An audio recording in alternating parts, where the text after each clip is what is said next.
Então vamos ver uma demonstração desses conceitos básicos. Vamos ver esses conceitos básicos na prática. Eu tenho aqui aquela nossa tela com nome, cargo e salário.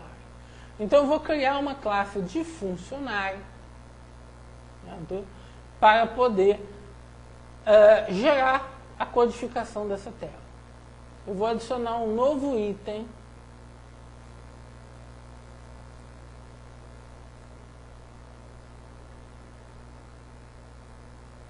Class Diagram, ou seja, um diagrama de classes.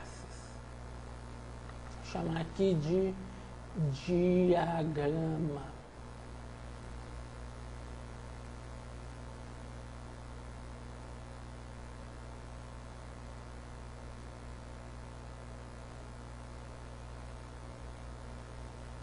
Aqui eu tenho uma janela Class Details, eu vou precisar dela aqui embaixo. E vou abrir a Toolbox.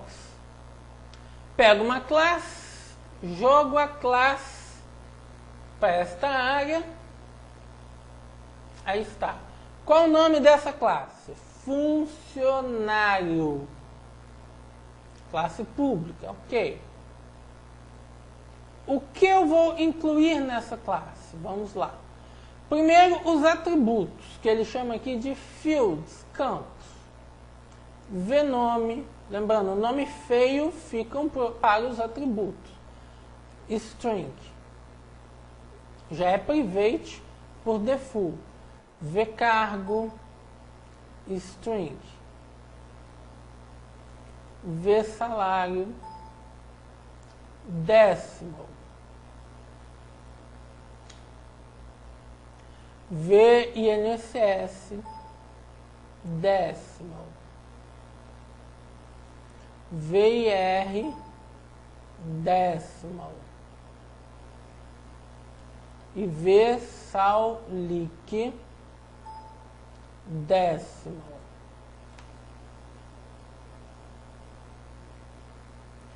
Pronto. Então fiz a devida criação dos atributos. Agora eu vou criar as propriedades. Nome, string. Para cada atributo eu crio uma propriedade. E ele já entende que a propriedade é pública. Cargo, string. Salário, string. INSS, string.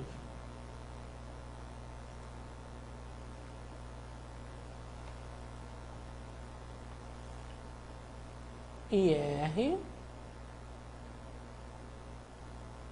decimal. Aliás, né? INSS decimal e salário decimal. Salário líquido décimo. Pronto.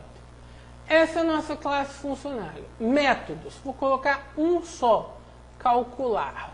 Apenas o método calcular. Então, aí está a nossa classe funcionário.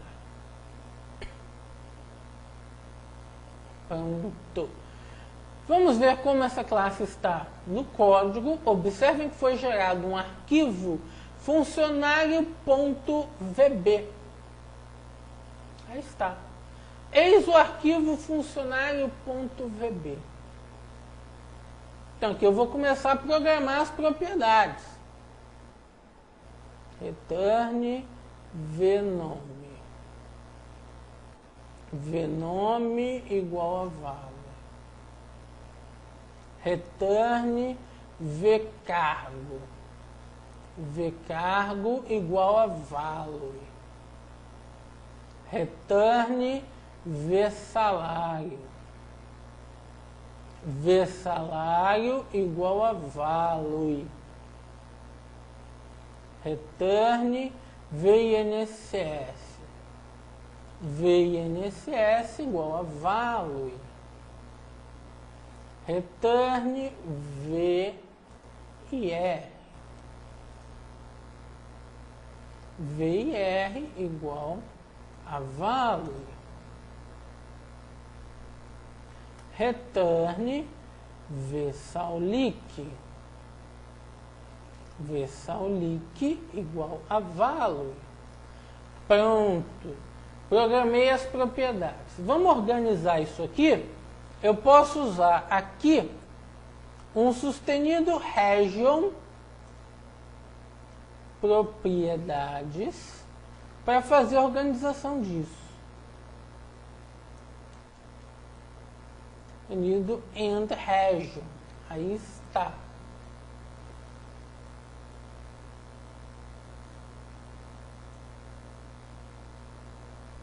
Tudo devidamente organizado, eu posso esconder as propriedades. Posso esconder as propriedades por causa do region. Eu vou fazer o calcular. Então, no calcular eu faço o seguinte: ó, INSS é igual a salário vezes 0,08. If salário é maior do que 5.000, then IR é igual a salário vezes 0,12. SAULIC igual a salário menos INSS menos IR. Pronto. Fiz o meu cálculo de imposto. Aí está. Já estou fazendo o cálculo de imposto. Tem alguns detalhes a mais aqui nas propriedades.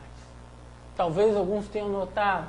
Eu coloquei salário líquido, IR e INSS como propriedades. Isso permite que alguém fora da classe defina o valor do INSS, do imposto de renda e do salário líquido. Eu não quero que alguém fora da classe defina o valor. Esses valores são calculados dentro da classe. Ninguém fora da classe pode mexer nisso.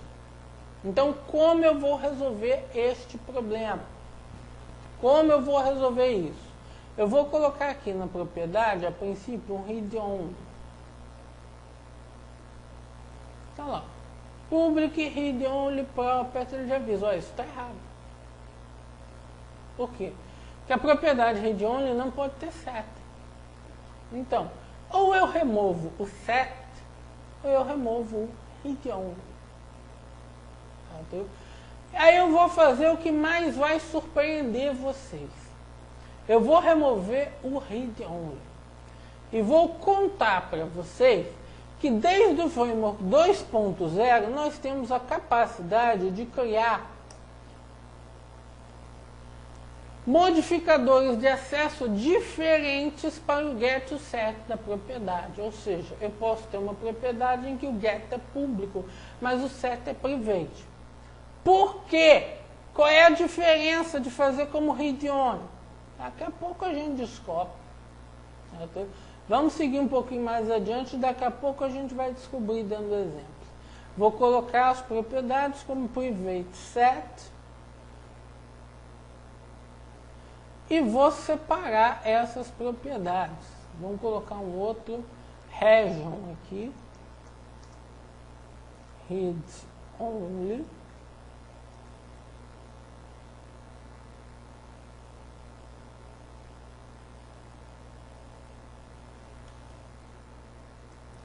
And region. Então, dentro de propriedades, eu tenho as propriedades read only.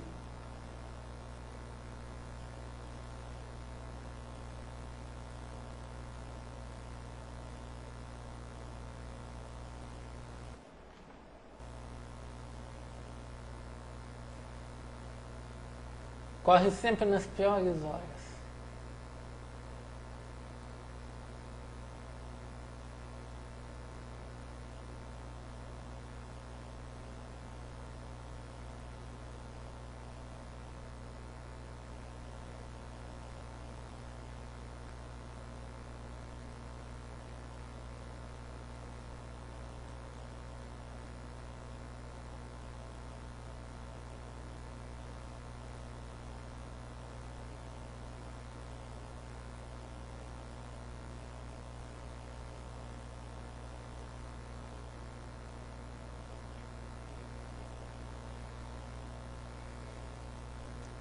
perdeu algumas construções de propriedade, recuperou uma parte. Return VINSS, VINSS igual a value, return VIR, VIR igual a value, return VSAULIC, VSAULIC igual a value,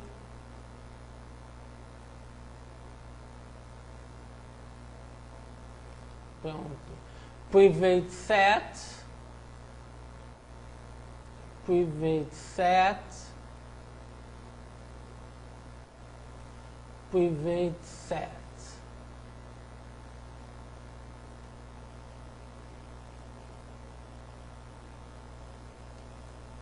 Entendido region, propriedades.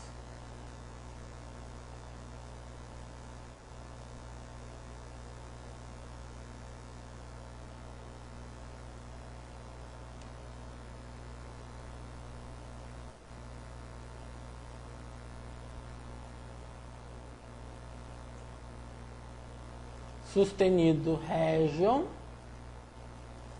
read only, aí está, fecho o region, and region. Então tem só as propriedades read only e tem as propriedades read write aqui. Sustenido region, read write.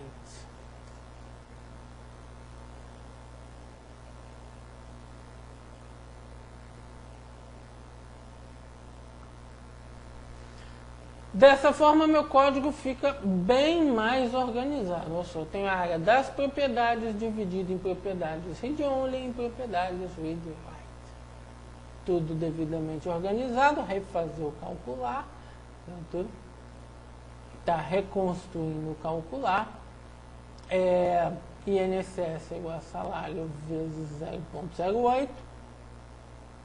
If salário é maior do que 5.000, then IR é igual a salário vezes 0,12. E SAULIC igual a salário menos INSS menos IR. Pronto. A codificação da minha classe está pronta. Agora eu vou codificar o meu formulário. Vamos lá, vamos no formulário. Eu tenho que programar o calcular. Vamos programar o botão calcular. DIM-F as new funcionário. Criei um funcionário. f.nome igual a txtnome.test.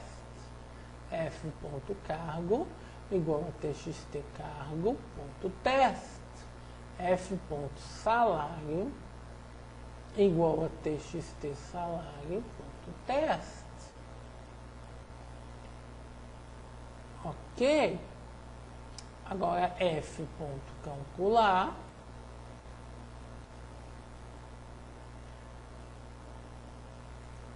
e preenche os labels. lblnss.test igual a f.inss.toString e a formatação em formato moeda. lblr.test igual a f.inss.ir.toString e a formatação em moeda. lbl SAULIC .test igual a f.saulic.toString e a formatação como moeda.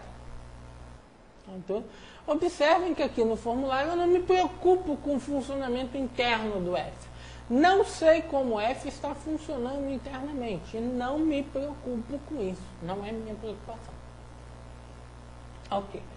Para a questão de exemplo, eu vou precisar também de um message box.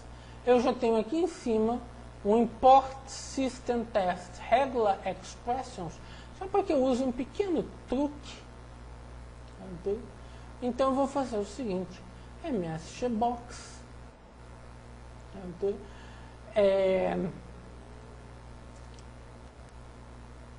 string.format,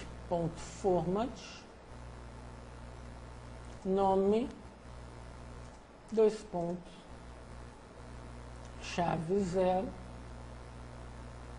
barra invertida N, cargo, dois pontos, chaves 1, barra invertida N, salário, dois pontos, chaves 2, dois pontos C, barra invertida N, INSS, dois pontos, chaves 3, dois pontos C, barra invertida N, IR, dois pontos, chaves 4, dois pontos C, barra invertida N, e SALIC, dois pontos, chave 5, dois pontos C, e aí não preciso mais de barra invertida N, vírgula.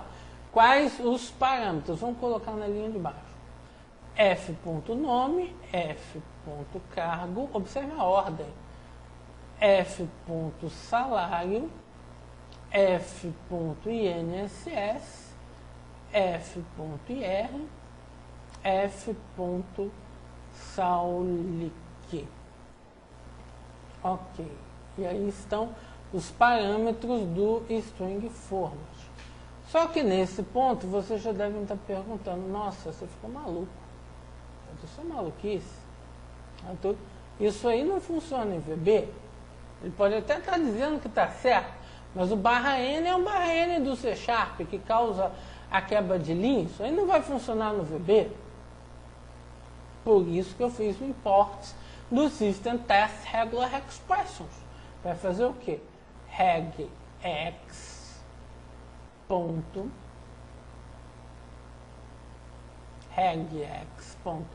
unEscape. Eu consigo substituir os caracteres de escape dentro de uma expressão. Aí está. Vou fazer um tratamento de erro. Todo bom cliente tem que ter tratamento de erro. Try. Fazer um tratamento de erro muito básico. Try, catch, and try.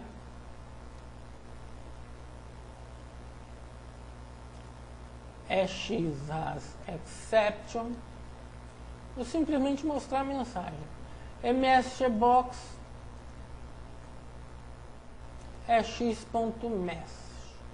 Pronto. Tratamento básico até demais. Ok.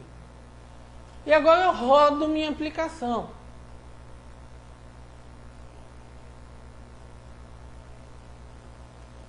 Fulano é digitador. Ganha 10 mil reais. Calcular. Aí estão os dados do fulano. Ciclano é programador. Ganha 3 mil reais.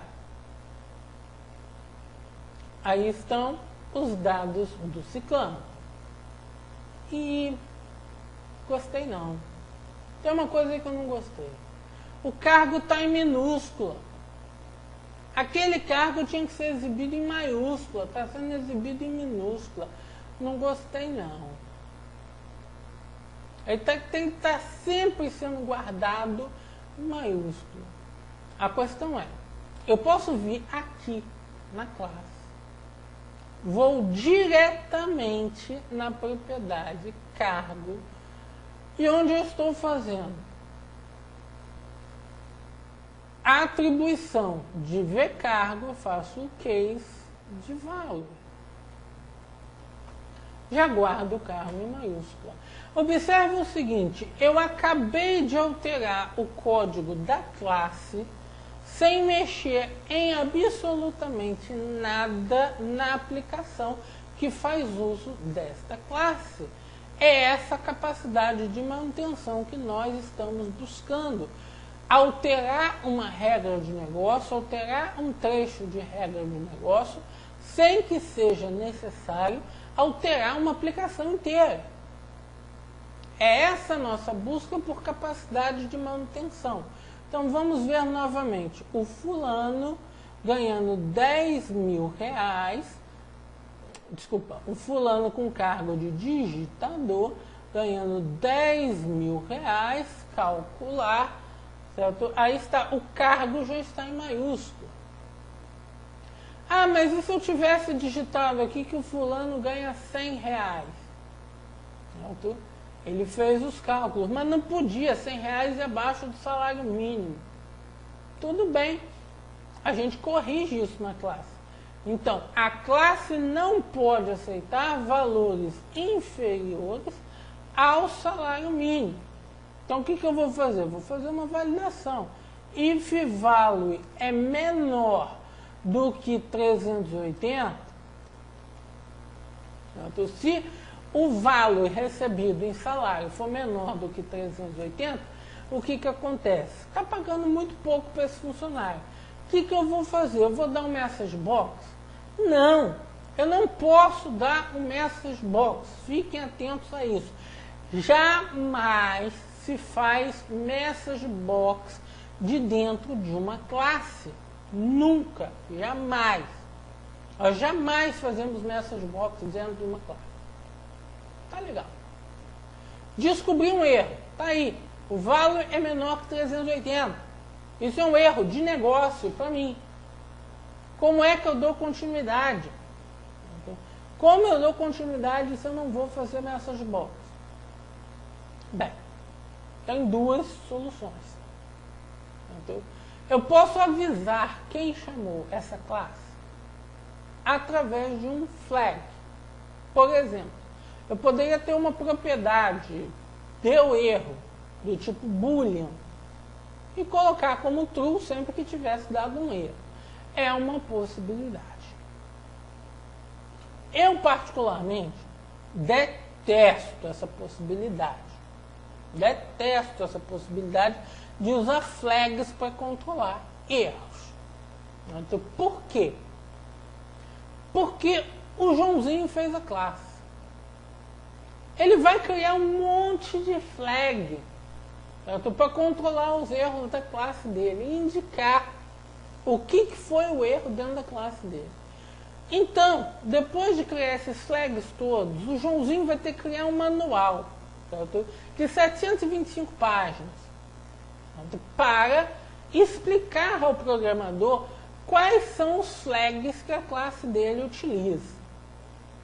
O programador vai adorar o manual que o Joãozinho fez, porque vai servir como suporte de vídeo, para deixar o vídeo na altura do rosto dele e ficar com o vídeo mais ergonômico.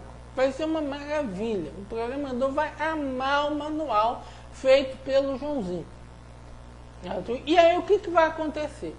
Quando a classe do Joãozinho devolver um flag dizendo deu tudo errado, a aplicação do Pedrinho, programador, vai dizer para o usuário: os dados foram gravados com sucesso. Até chegar o dia que alguém descobre que não tem dado nenhum gravado lá, que está tudo errado. Então, e aí, quem vai para a rua, Joãozinho ou Pedrinho? A coisa complica. A coisa complica. Então, melhor para o Joãozinho, que está construindo a classe, é deixar a bomba literalmente estourar para o Pedrinho. Ou seja, vamos transformar o erro de negócio em um erro de sistema. Fazendo disparo de um erro. Through new application exception. Observem que eu estou indo usando o application exception. Por quê? para que esse erro possa ser mais facilmente detectado no client. Application Exception é um erro que não é usado diretamente pelo framework. Ele foi construído para ser usado pela minha aplicação, como um erro de negócio da minha aplicação. E eu coloco a mensagem de erro: deixa de ser pão duro. Aí está. Na linha em que ocorre esse disparo do erro, na linha em que ocorre esse through, vai estar ocorrendo o disparo e esse erro vai estar sendo disparado para a aplicação client, que vai receber essa mensagem de erro, e nós já temos um tratamento de erro na aplicação client. Então a questão é, eu acabei de incluir uma regra de negócio, e digamos assim, uma regra de negócio séria, na minha classe, sem mudar absolutamente nada da minha aplicação client. É esse tipo de capacidade de manutenção que nós buscamos através da orientação do objeto. Então eu vou rodar a aplicação. Aí está. Fulano digitador, R$10.000. O problema é se o salário for menor do que 380. Então, R$100, calcular. Tá aí a mensagem, deixa de ser pão duro. Por que a mensagem apareceu assim? Porque no catch do try, a aplicação client exibe a mensagem de erro. Foi uma opção da aplicação client e não da classe. Mas a questão é, por que isso é importante? Por que a classe não podia logo dar um message box e pronto, e resolver o problema? Simples. Hoje, essa classe está sendo usada para esta aplicação Windows que o usuário vai estar usando ali. Mas a ideia é que essa classe esteja diretamente ligada a todos os dados que ela controla. Se essa classe controla dados de funcionário, as regras de negócio de funcionário estão nela. Então, tudo que seja funcionário passa por ela. Essa é a ideia. Bem, então tudo que seja funcionário vai passar por ela. Então, se eu precisar criar uma aplicação batch que rode de madrugada para manipular funcionários, cadastrar funcionários, eu vou precisar usar essa classe. Pois é, vai precisar usar essa classe. E vai criar um novo cargo na empresa. O cargo de apertador de enter noturno. O sujeito que vai ficar apertando enter nas message box que a sua classe estiver gerando. Isso não é bom. O chefe pode acabar preferindo ficar com o apertador de enter e dispensar você. Como é que a gente resolve isso? A gente resolve isso exatamente com o disparo do erro. Através do disparo do erro, quem decidiu o que deveria ser feito não foi a classe, foi o client. O client decidiu o que deveria acontecer. E não a classe que tomou a decisão sobre o que deveria acontecer. Ok. Então agora eu vou fazer o seguinte. Eu vou criar uma coleção aqui em cima. Coleção as new generic list of funcionário. Então criei uma coleção de funcionários e sempre que eu fizer um cálculo, eu vou adicionar um funcionário na coleção. F. Pronto. Sempre que eu fizer um cálculo, eu adiciono o F na coleção. Eu vou criar um novo botão na minha aplicação.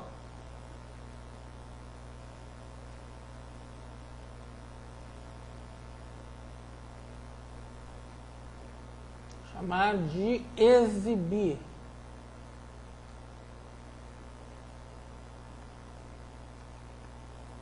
exibir.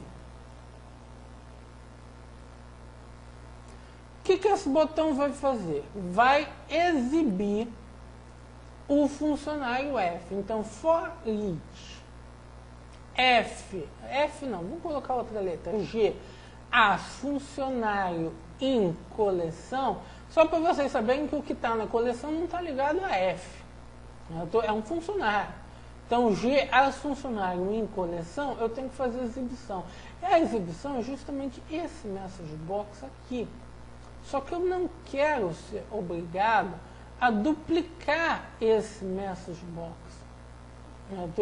Então, o que eu vou fazer? Eu vou criar aqui uma private sub, exibir funcionário.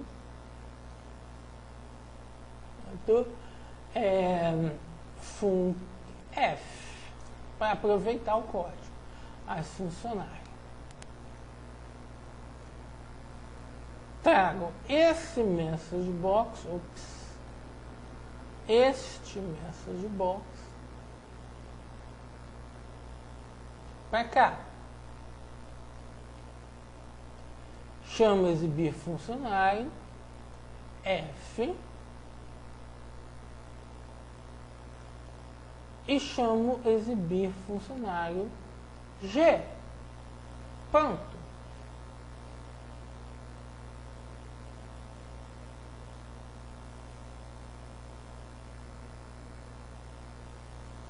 Rodo. Então vamos lá. Fulano, digitador, salário R$10.000. Calcular. Tá aí, fulano é digitador.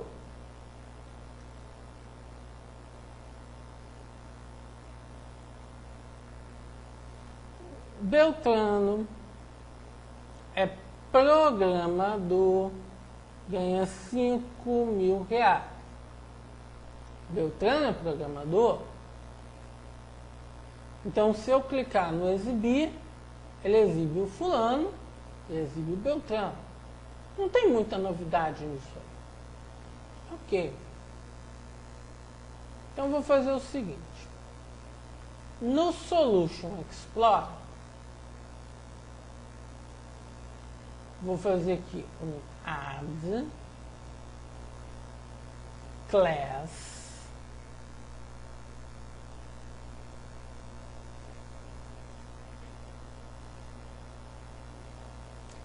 gerente. A classe gerente herda características da classe funcionário. Aí está. Agora eu vou no diagrama.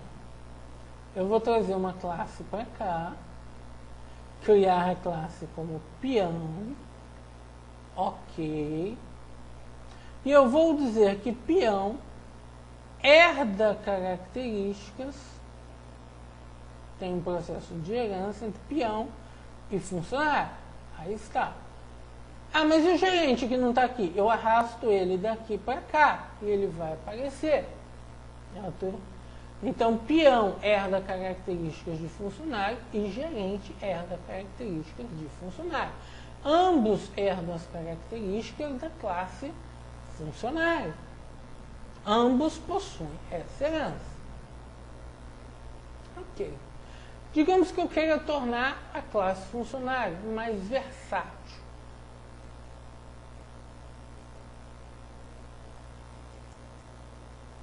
Eu vou criar uma outra subcalcular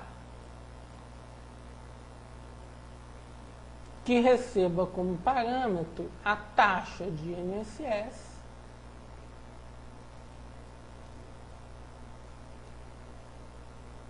e a taxa de IR.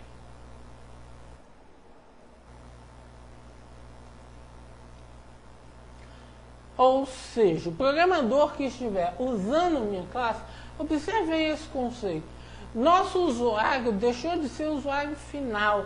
A partir do momento que nós estamos projetando classes, nosso usuário passou a ser o programador e não mais o usuário final.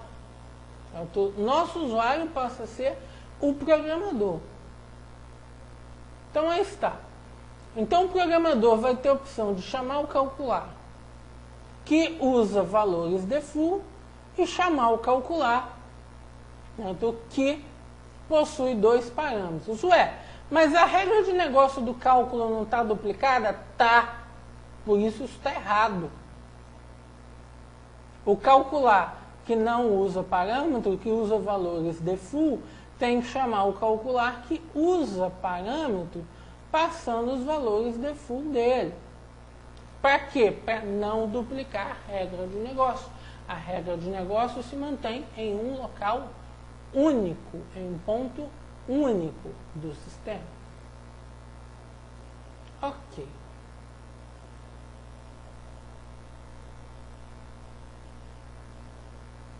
Feito isso, vamos colocar uma outra regra de negócio aqui.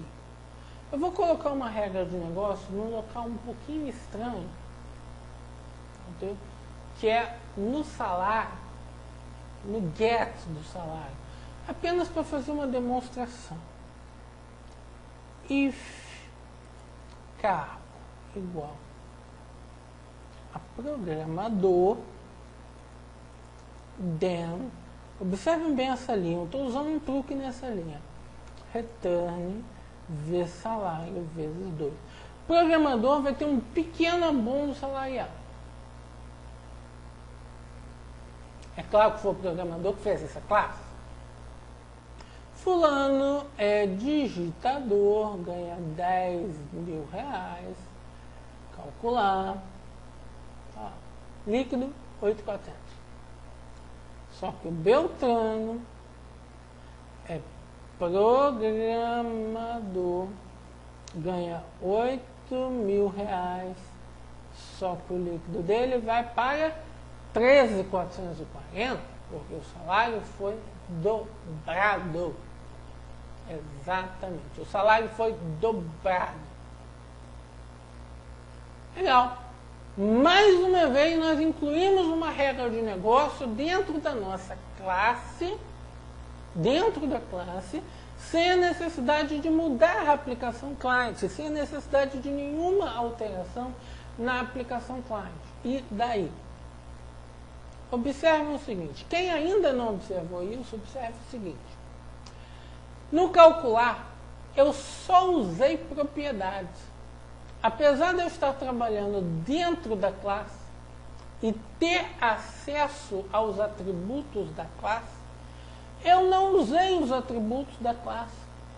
Eu fiz puramente o uso de propriedades. Por que eu fiz questão de apenas usar propriedades nesse calcular, ao invés de usar os atributos? Simples. Para levar o encapsulamento ao máximo. Se eu tivesse feito este calcular com os atributos, diretamente com os atributos, esta regra de negócio colocada no get do salário não funcionaria. Por quê? Porque aqui no calcular eu estaria lendo V salário. Não passaria pela regra de negócio. Então o cálculo do líquido ia sair errado. Ou seja, eu levei a regra de encapsulamento ao máximo, encapsulando um pouquinho a classe até dela mesma, para garantir uma melhor capacidade de manutenção da aplicação. Simples assim? Não. Nós precisamos estar cientes disso que estamos fazendo. Por quê? Porque estamos lidando com propriedades. Essas propriedades têm código por trás. E este código por trás das propriedades pode ser dispendioso. Por exemplo, imagina se o get daquela propriedade de salário estivesse indo fazer uma leitura na base de dados. Eu usei a propriedade de salário aí 4 vezes. Então eu estaria indo na base de dados fazer a leitura da mesma informação por 4 vezes seguidas. E isso definitivamente não é nada bom. Nada bom. Como é que a gente evita isso? Posso fazer o seguinte, definir uma variável de mensal as decimal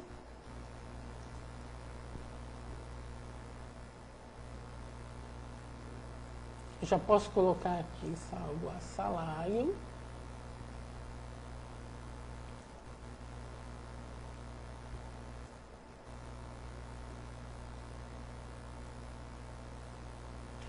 De 4 chamadas da propriedade de salário,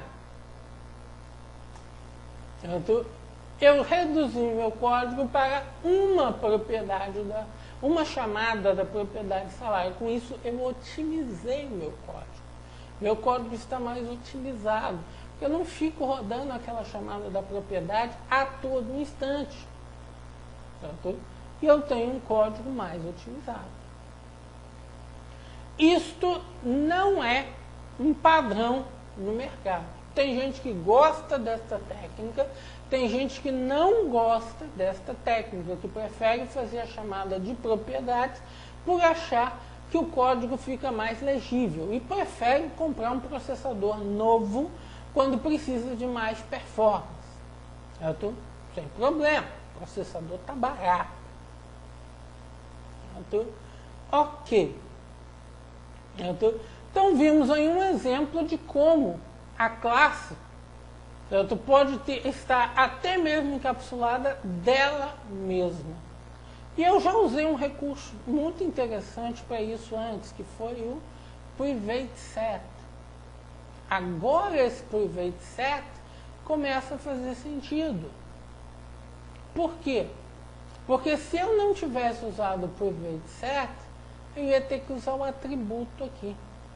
Eu não ia ter esse máximo de encapsulamento que eu atingi. Ia ter menos do que isso.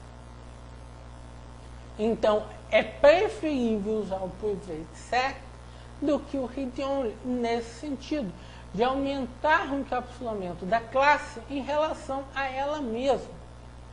Até em relação a ela mesma. Ok. Temos funcionário, gerente e peão. Gerente e peão herdam características de funcionário. Agora eu vou mudar um pouquinho, mas eu vou mudar bem pouquinho a aplicação client. Eu vou tirar o new de funcionário e acrescentar um if aqui. If rbgerente.checked then f igual a new gerente. Ué, mas f não é funcionário? É. E gerente não é funcionário? Gerente é funcionário. Então eu posso pôr gerente na variável f. Não tem problema. Porque gerente é um funcionário e f é um funcionário. Isso não tem problema nenhum. F igual a new peão. Aí está. Então, conforme o checkbox de gerente estiver marcado, eu crio uma instância da classe gerente. Conforme não esteja, eu crio uma instância da classe peão. O peão é até default, certo? Todo funcionário é peão por default. E eu rodo a aplicação. Fulano, digitador, R$10.000, calcular, tá aí, fulano é peão, ok. E agora eu vou cadastrar um Beltrano, programador, R$10.000, calcular, tá aí, Beltrano é programador. E agora eu vou usar o exibir. Fulano e Beltrano. Nossa, funcionou! Como é que isso funcionou? Ué, mas não era esperado funcionar? Bem, e não pelos conceitos tradicionais. Eu não alterei o código do Exibir, não alterei. E a coleção que o Exibir tem agora em mãos é uma coleção que tem instâncias de gerente e de peão. Não tem nenhuma instância de funcionário dentro da coleção, só tem gerente e peão. Mas o código do Exibir foi escrito antes mesmo de gerente e peão existirem, só existia classe funcionário. Então, como é que o código do Exibir consegue continuar funcionando? Eu estou sem conhecer as classes gerente e peão. Ora, isso é chamado de polimorfismo. O código do Exibir trabalha com instâncias de funcionário. Basta que as classes que ele receba sejam instâncias de funcionário e não vai haver problema algum. Aí está a demonstração do polimorfismo. Só que está faltando agora nós darmos utilidade para isso tudo, inclusive para o polimorfismo. Eu fiz herança, mas gerente e peão são absolutamente iguais ao funcionário. É verdade que eu posso chegar aqui na classe gerente e programar alguma coisa a mais. Como eu posso chegar aqui na classe peão e programar alguma coisa a mais. Mas a ideia seria se elas se comportassem de forma diferente em algo que já existe. Como, por exemplo, no cálculo do salário. Para fazer isso, eu tenho que permitir, na classe pai, eu tenho que permitir que as classes filhas substituam um método da classe pai. Então aqui eu uso overrides. Desculpa. Overridable. Ou seja, eu estou permitindo que o calcular seja substituído nas classes filhas. Então o que eu vou fazer? Eu venho no peão. Vamos começar pelo gerente. Overrides. Aí está. Eu vejo já o método calcular pronto para ser substituído. E eu posso fazer o override nele. Observem que ele chama por default MyBase calcular. O que significa isso? MyBase representa a classe base da classe em que eu estou. Ou seja, eu estou na classe gerente, MyBase representa a classe funcionário, a classe base de gerente. Por que ele codificou isso? Para manter, no mínimo, a mesma funcionalidade da classe pai. O gerente continua funcionando igual a funcionário. Mas eu quero que faça um pouquinho diferente. Tudo bem, eu posso fazer alguma coisa antes do MyBase, depois do MyBase. Eu posso cortar aquela chamada do calcular, do MyBase, e programar tudo de novo. Eu posso decidir o que eu quero fazer. Por exemplo, eu posso decidir que o gerente ele é um sujeito muito pobre. Então, portanto, ele não tem condições de contribuir tanto com a União. Então, a gente diminui um pouquinho as taxas de imposto que ele vai pagar. Está aí. O gerente vai pagar um pouquinho menos de imposto. Então, eu vou no diagrama, está lá o calcular do gerente, eu vou selecionar aqui a classe do peão, IntelliSense Override Members. E aqui eu vou escolher o calcular. Ok. Ele já gerou o calcular.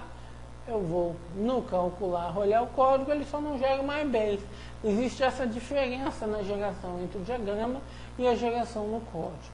Aqui eu posso gerar o MyBase, calcular. E eu acho que o peão está ganhando demais, viu? Peão ganha muito bem. Tem mais que contribuir com a sociedade, contribuir muito. Então vai pagar mais imposto. Então eu rodo, aí está, fulano, digitador, R$10.000, é peão. Calcular. O líquido dele caiu para R$6.800. Agora, o Beltrano, que é gerente de digitação, ele tem um líquido de R$9.200, ganhando o mesmo salário base. Mais uma vez, eu fiz isso sem mudar nada em termos de código na aplicação Client. Tudo isso que eu acabei de demonstrar é um exemplo prático? Não. Tudo isso que eu acabei de demonstrar são exemplos acadêmicos da orientação a objeto. O exemplo prático da orientação a objeto é o que a gente vai começar a falar agora. Por que isso não é exemplo prático? Porque o banco é relacional, o banco não é objeto.